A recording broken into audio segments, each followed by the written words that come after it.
Lucas direcionando a Teófilo esse texto tanto do Evangelho com todas as palavras de Jesus acuradas e colocadas em ordem, para poder Teófilo verificar isso tem uma finalidade. Então vamos atrás da finalidade.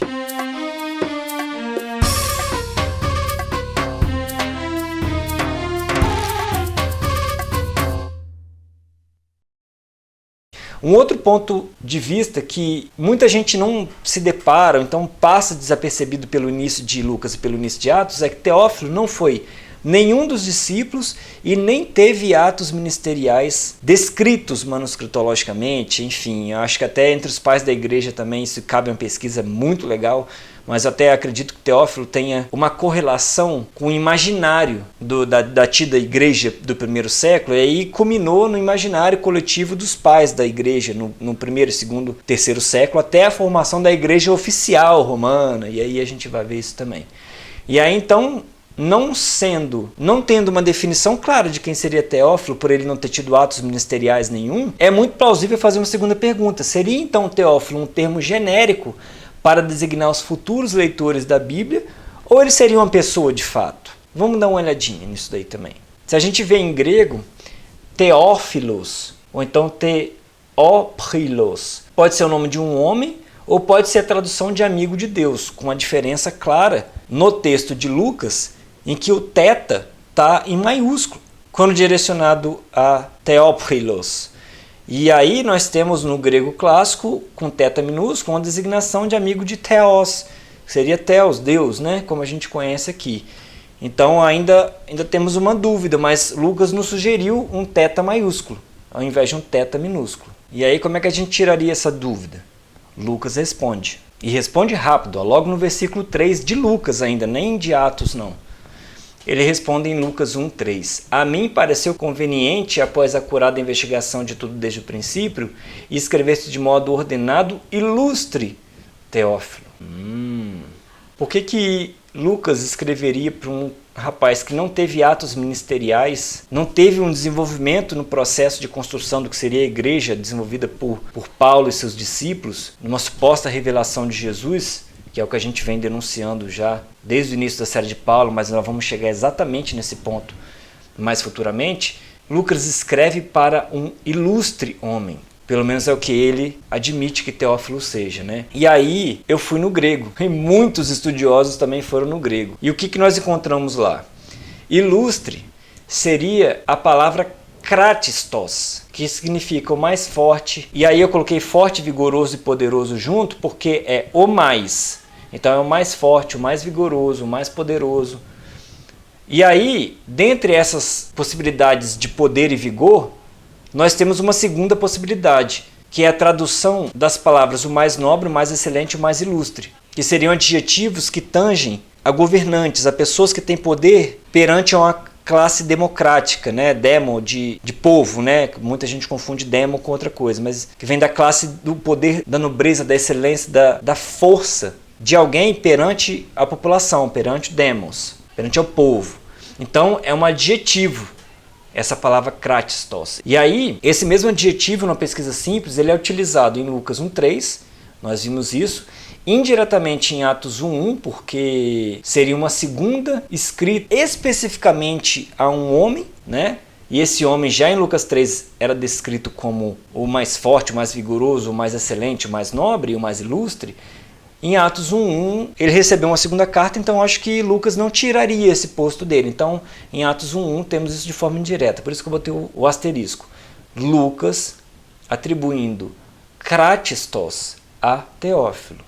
Em Atos 23, 26, em Atos 24, 3, Cláudio Lísias escreve uma carta falando sobre Paulo, né, a Félix, que é um governador da Judéia, que foi um governador entre 52 e 60 da Era Comum, da nossa era atual, né, calendário juliano-gregoriano.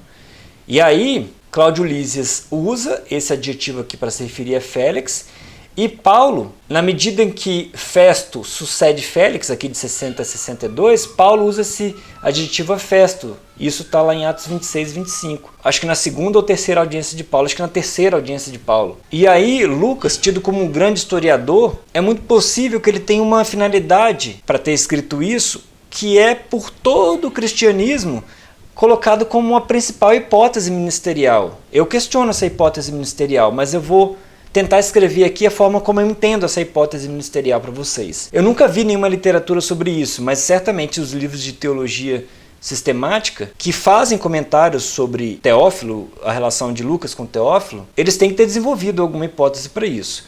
Então, baseado na cristandade que a gente consegue perceber à nossa volta, e não em opinião de autores, Lucas parece escrever um evangelho e Atos para um oficial com o poder de disseminar as palavras do evangelho de Lucas, que é o Jesus na carne, e os atos e palavras de Paulo, que é o Jesus no Espírito. Então, uma espécie de oficial, algum agente do Estado, estaria com todas as informações sobre Jesus. O Jesus na carne, descrito no Evangelho de Lucas, com todas as palavras e tudo que Jesus ensinou sobre Lucas, que Jesus pesquisou sobre Lucas, nós veremos que não. E Atos e palavras de Paulo, que teria com Jesus ali sozinho trabalhado mais do que os outros apóstolos e teria feito crescer a igreja no primeiro século, que seria o Jesus no Espírito, o Jesus revelado. E aí, um oficial tendo essas informações completas sobre Jesus, ele disseminaria isso, ele teria o poder de disseminar isso dentre os da aristocracia romana.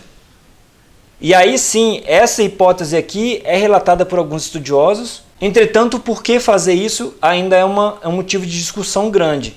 Então, talvez fosse para fazer discípulos influentes. Porque se você dissemina isso ao povo e o império acaba com isso, igual derrubou o templo e criando diáspora aos israelitas presentes ali na Israel no tempo do primeiro século, no templo inclusive com Yahushua HaMashiach, nesse tempo desenvolveu o ministério de Jesus. Algum tempo depois o templo foi derrubado e aí Teófilo seria um oficial que guardaria com segurança a cópia desses eventos da vida de Jesus e do ministério dos discípulos. Então isso aqui, mesmo que improvável, no sentido de não há provas de que tenha sido isso, mas é muito possível que isso tenha acontecido. E aí, como em todos os comentários de todas as escrituras, nós temos opinião de acadêmicos, nós temos opinião de grandes leitores da Bíblia, agora eu faço parte também, mesmo não tendo diploma de teologia nenhum, ainda mais de teologia sistemática, que é o que eles se formam aí afora. Eu não quero esse diploma para mim, porque eu acho que os teólogos sistemáticos estão atrás de dinheiro, eles não estão atrás de ensinar a verdade. Eu me coloco nesse grupo de gente que estudou a Bíblia de verdade. E aí são um conjunto de hipóteses que eu acho que é bem válida também. Ou vocês não concordam? Digitem aqui nos comentários embaixo. Então, Teófilo seria um guardador dessa história. É muito lindo acreditar nisso, mas eu ainda fui um pouco mais além.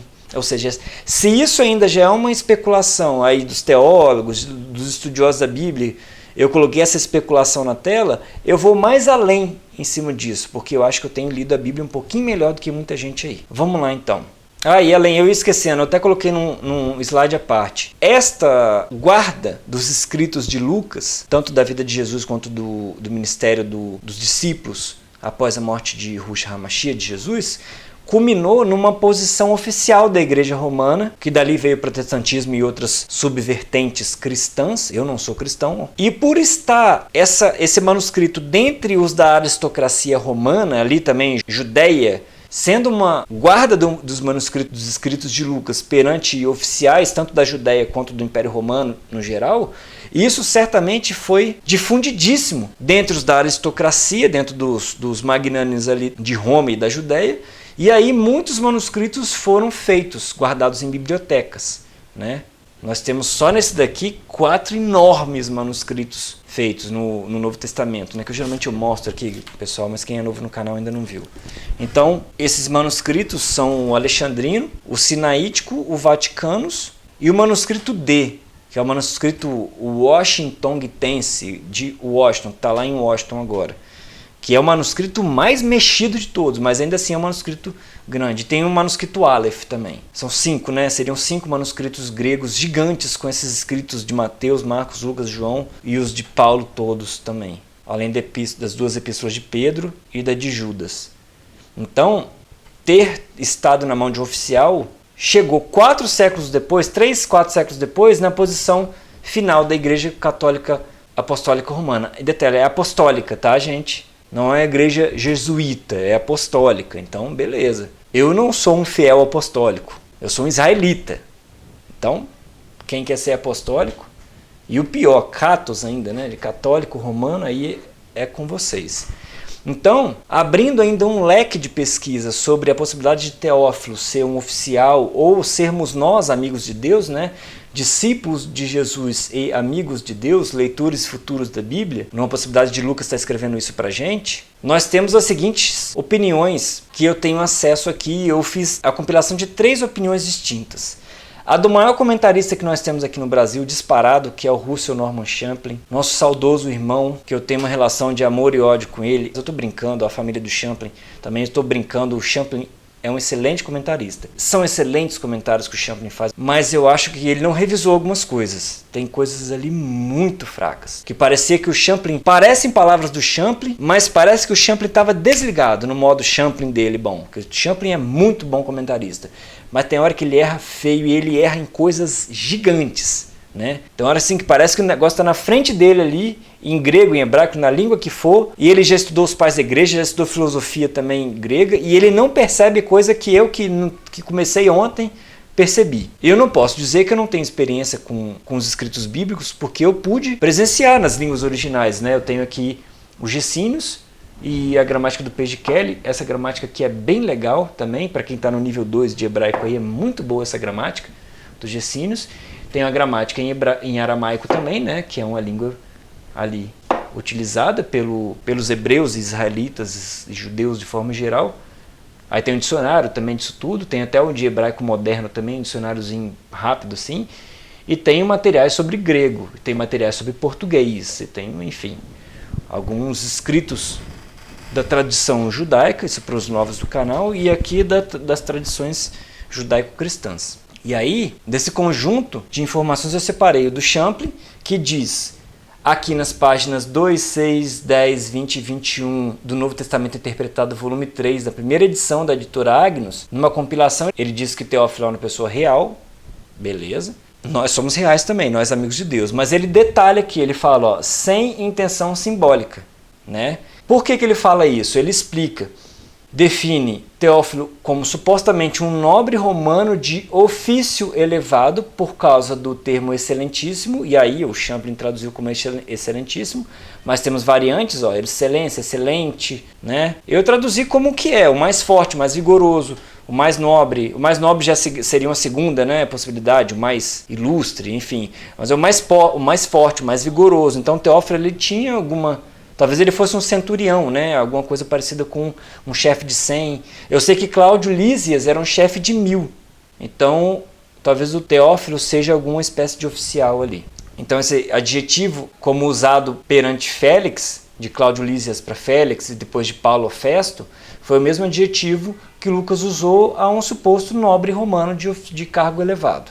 Teófilo era um não-judeu, ele não era judeu, ele era talvez de alguma forma romano, enfim, pertencente à casa de Herodes, ou então na casa dos Césares, ou outros. Na opinião do Champlin, dos estudos que o Champlin fez, ele levantou uma hipótese de Lucas o conhecer com alguma intimidade, mas não detalha que intimidade seria essa, não estou falando de homoafetividade de jeito nenhum aqui. O Champlin, né, talvez esteja se referindo a alguma convivência entre eles, né, de conhecer a casa um do outro, ou então de muito se falar, alguma proximidade, alguma convivência, alguma troca sucessiva de palavras. E aí, essa intimidade fez com que ele escrevesse 2 cartas enormes, a de Lucas e a de Atos, para Teófilo e não para os cristãos, porque não há intenção simbólica num teta maiúsculo e um nome, um substantivo pessoal. Então essa opinião do maior comentarista que nós temos aqui no Brasil.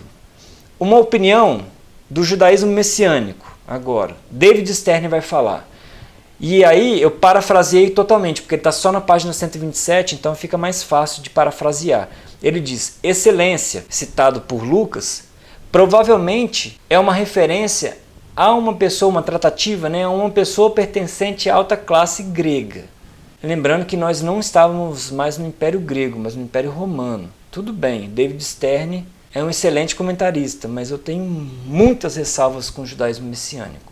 Especialmente quando eles falam que Isaac e Jacó, e até mesmo alguns se arriscam a dizer que Abraão tinha um comportamento judaicos, como se os judeus fosse toda Israel, porque Esdras e Neemias teriam dito isso. Não, judeus São ou da tribo de Judá ou nascidos no reino de Judá. Então, se Esdras e Neemias colocaram os israelitas remanescentes no segundo templo como judeus, isso é um erro técnico de Esdras e Neemias. Eu até vou comentar sobre Esdras e Neemias nesse vídeo de hoje. E aí, David Stern foi bem claro, ele diz também que é ou uma possibilidade de ser a tradução literal de amigo de Deus. Então Lucas pode estar escrevendo aos discípulos em geral. Essa é a opinião do David Stern. Eu, se fosse pensar dessa forma, eu acredito que Teófilo seja um homem e não amigos de Deus, mas Lucas estaria escrevendo para os futuros leitores da Bíblia, né? Para os israelitas e para os gentios em diáspora, seriam os israelitas, né? Da casa de Israel, do reino de Israel, das 10 tribos, né? Ou até mesmo para as ovelhas perdidas da casa de Israel, das 12, né? Das 12 tribos e mais os estrangeiros que viriam a proclamar o nome de Hu, de Yahuwá, de Yahvé e seguir as leis dele. Então Lucas estaria escrevendo a todas as pessoas, não simplesmente aos discípulos em geral. Agora, se nós nos considerarmos como discípulo, beleza, David Stern está correto. Ele escreveu aos discípulos em geral. Aí eu fui para as Bíblias acadêmicas. Então, um comentarista grande, um comentarista judaico-messiânico e 2 Bíblias acadêmicas com um ponto de vista interessante aqui. A Bíblia de tradução ecumênica, já fala logo aqui que é literalmente excelente. Eu concordo com isso? Não. Literalmente significa o mais forte, mais vigoroso, mais poderoso. Tá? Então é uma Bíblia acadêmica e eu questiono ela. Eu tenho direito. Então, com algum esforço, eles dizem que é excelente. Então dirige-se a um personagem mais ou menos oficial, com um cargo ali que não seria um cargo civil, mas talvez um de ofício do Estado, do Império, ou da província da Judéia ali. Concordo com a Bíblia de tradução ecumênica? Sim. Não com tudo, né? Não com o termo literalmente excelente. A Bíblia de Jerusalém, outra Bíblia acadêmica, da onde eu tirei os textos do início do slide. Teófilo não seria cristão que se procurava confirmar na fé. Está faltando um artigo aqui no texto, na página 1786. Não seria um cristão, porque a Bíblia de Jerusalém foi traduzida para o português. Ela oficialmente é francesa, se não me engano, aí foi para o inglês e para as outras línguas. Está faltando um artigo aqui no texto. Então Teófilo não seria um cristão que se procurava confirmar na fé, mas alto funcionário que se deseja que fique bem informado. Também falta algum adjunto aqui para poder fazer sentido a frase. Então, um alto funcionário, confirmando todas as outras opiniões de ser excelente, excelentíssimo, excelência. E aí, 3 adjetivos diferentes em 3 circunstâncias diferentes. Um comentarista geral, ótimo comentarista, o judaísmo messiânico e a versão acadêmica. Então, 3 traduções diferentes. E aí, mas olha o que a Bíblia de Jerusalém falou. Olha, que se deseja que fique bem informado. Bate com todas as minhas investigações acerca de Lucas e Paulo. De Paulo principalmente, né? Então tem um interesse aí, né? Muito legal, tem um interesse. E aí, que legal. Fazendo uma recapitulação do que a gente viu até agora. Teófilo, que surge a partir do nada e mais nada dele se tem relatado, porque se Teófilo fosse alguém que tivesse algum envolvimento no ministério de Yahushua HaMashiach, ele já teria sido citado antes, mas apenas Lucas faz isso e a partir do nada. Ele não explica quem é Teófilo. Em toda a escritura, Lucas não explica quem é Teófilo, a não ser pelo adjetivo kratistos. Então, eu posso afirmar que ele veio a partir do nada e que de mais nada dele tem relato. Ele não foi discípulo e não teve nenhum ato ministerial registrado. Então, eu afirmo isso. Quem quiser concordar, concorde. Quem não quiser concordar, escreva no comentário outros pontos de vista. Me façam entender a Bíblia também se eu não estiver entendendo, viu, gente? Tudo que eu faço está errado, tudo que eu faço está errado, tudo que eu faço está errado, tudo que eu penso está errado. Se eu faço isso está errado, se eu faço aquilo está errado, tudo está errado. Fala o que eu acertei até hoje? Nada, nada. Inclusive esse momento agora eu acho que você está errado. Teófilo teria sido o primeiro e único oficial de Estado a receber um evangelho destinado a si e autografado pelo autor. Cara, isso daqui seria uma bênção. Você imagina Teófilo recebendo de Lucas isso. Coitado de Teófilo, não sabia quem era Lucas. Gente, desculpa, eu preciso fazer alguns comentários. A gente está falando do apóstolo Paulo, já tem acho que 5 horas que a gente está falando do apóstolo Paulo, se for colocar todos os vídeos até agora. E Teófilo talvez não tenha tido a possibilidade de analisar os evangelhos de Mateus, Marcos e João.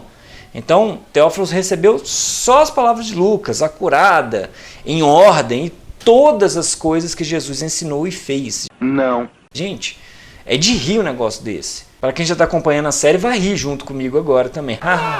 O Evangelho de Lucas é o único evangelho com autoria evidenciada, né? Nenhum dos outros são assim, com um autor que tem a audácia de afirmar que você tem relatos de todas as coisas feitas e ensinadas por Jesus, está em Atos 1:1, e esses fatos estão acurados em ordem, Lucas 1:4, o que não se mostra um fato quando lido em ordem cronológica, os fatos, né, colocado em ordem cronológica, mas o principal, paralelamente com os outros evangelhos, coloca Mateus, Marcos, Lucas junto do lado um do outro e faz a colocação em ordem cronológica. Faz isso aí no seu Excel aí. Você faz isso aí, em um mês você faz isso aí. Mas só que depois você tem que fazer o seguinte, você tem que comparar e analisar, tá? E de preferência sabendo as línguas antigas, mas não é fundamental. Pega só em português mesmo, aí Ferreira de Almeida, King James, Bíblia de Jerusalém, ou então a Bíblia do Erro Sefik também, essa Bíblia aqui que bota um monte de palavra na boca de Paulo também. Não, Paulo não quis dizer isso, Paulo quis dizer outra coisa.